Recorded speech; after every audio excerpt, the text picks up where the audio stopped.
यह कथा उस आत्मा की है जिसे जन्म तो मिला था पर उसका अर्थ नहीं।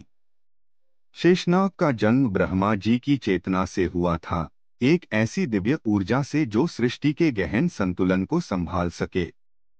वह अन्य नागों से पूर्णतः भिन्न थे। उनके सहोदर वासुकी, तक्षक, करकोटक और अन्य सर्पगण शक्ति के नशे में, वासना के जाल में और क्रोध की आग में उलझे हुए थे। पर शेष वे मौन थे, स्थिर थे, जैसे किसी बहुत गहरे प्रश्न की खोज में खोए हुए। वे अक्सर आकाश की ओर देखते और सोचते, मैं इतना शक्तिशाली क्यों हूँ? क्या मेरी कॉल्स किसी को लपेटने के लिए हैं या किसी को संभालने के लिए? यह प्रश्न दिन रात उनके भीतर गूंजता। समय बीतता गया। नागों की बढ़ती महत्वाकांक्षा और हिंसा ने पृथ्वी को थर्रा दिया। देवता भयभीत हुए, ऋषियों ने यज्ञ त्याग दिए। शेष ये सब देखकर अंदर से टूटने लगे। वे चुपचाप अपने पिता कश्यप के पास गए। उनकी आंखों में न तो क्रोध था, न व्यथा, केवल एक आग्रह। उन्होंने कहा, पिताश्री, यह संसार मेरी आत्मा को खरोंचता है। यह हिंसा, यह वर्चस्व की होड़, यह अधूरी इच्छाएं, यह मेरा मार्ग नहीं। मैं तप करने जा रहा हूँ। जब तक मेरी आत्मा को अपना उत्तर नहीं मिल जाता, मैं न लौटूंगा। कश्यप ने कुछ नहीं कहा, पर उनके नेत्रों में मौन गर्व की एक चिंगारी थी, जैसे उन्हें ज्ञात हो कि यह पुत्र कोई साधारण आत्मा नहीं, कोई उच्च उद्देश्य लेकर आया है। शेष हिमालय की शीतल गुफाओं में चले गए। वहां उन्होंने स्वयं को पूर्ण रूप से त्याग दिया, न जल, न आहार, न निद्रा। बस तप, गहरा, निरंतर, निर्विघ्न।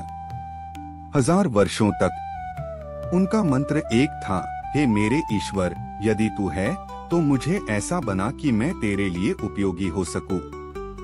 मुझे वह स्वरूप दो जिसमें मेरी शक्ति समर्पण बन जाए। मेरी कॉल्स किसी का बोझ उठाने के लिए हो, किसी को दबाने के लिए नहीं। इस कठोर तप से तीनों लोग कांपने लगे। हवा थम गई, देवताओं के मन विचलित हो उठे और समय मानो ठहरने लगा। तब स्वयं ब्रह्मा जी प्रकट हुए। 4 मुखों से वेदों की ध्वनि निकल रही थी और उनका तेज इतना दिव्य था कि पर्वत झुकने लगे। उन्होंने कहा, शेष, तुम्हारा तप ब्रह्मांड को थामे हुए है। तुम्हारे त्याग से मैं अत्यंत प्रसन्न हूँ। मांगो जो भी चाहो। शेष बोले, मैं न स्वर्ग चाहता हूँ, न अमरत्व, न यश। मुझे केवल यह चाहिए कि मैं ऐसे ईश्वर की सेवा कर सकूं जो स्वयं सृष्टि के भार को संभालते हों, जिनकी महिमा के आगे मेरी शक्ति भी तुच्छ हो जाए। ब्रह्मा मुस्कुराए। उन्होंने कहा, ऐसा ही एक परम पुरुष है, वह जो इस ब्रह्मांड के क्षीरसागर में मौन, शांत, ध्यानमग्न। शेष ने नमन किया और चल दिए उस दिव्य महासागर की ओर जिसे क्षीरसागर कहा जाता है। एक ऐसा समुद्र जो ना जल से बना था, ना पृथ्वी से, बल्कि शुद्ध अमृत की शांति से बना था। वहाँ प्रकाश बिना स्रोत के था और तरंगे बिना पवन के। वे धीरे धीरे सागर में उतरे और तब पहली बार उन्होंने देखा एक पुरुष, नीले शरीर वाला, विशाल लेकिन शांत। वे योग निद्रा में लीन थे। उनकी उपस्थिति से ही समय ठहरा था, सृष्टि रुकी थी और शब्द मौन हो गए थे। शेष की आत्मा कांप गई। उनकी खोज पूरी हो चुकी थी। उनकी कॉल स्वतः झुक गई। वे रो पड़े।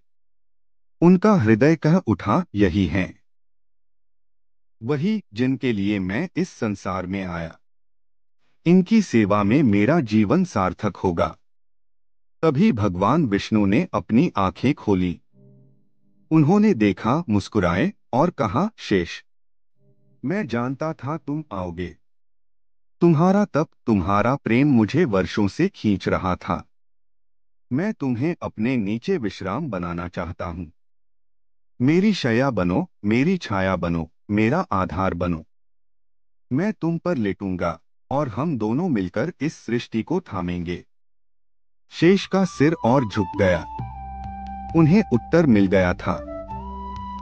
उनकी कॉल्स में अब कोई विष नहीं था, केवल सेवा, त्याग और समर्पण था।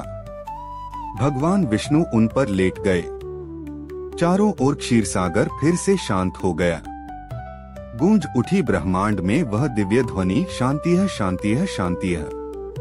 उस दिन से शेषनाग, जो कभी अपने उद्देश्य की खोज में भटक रहे थे, अब स्वयं उद्देश्य बन चुके थे, ईश्वर का आधार।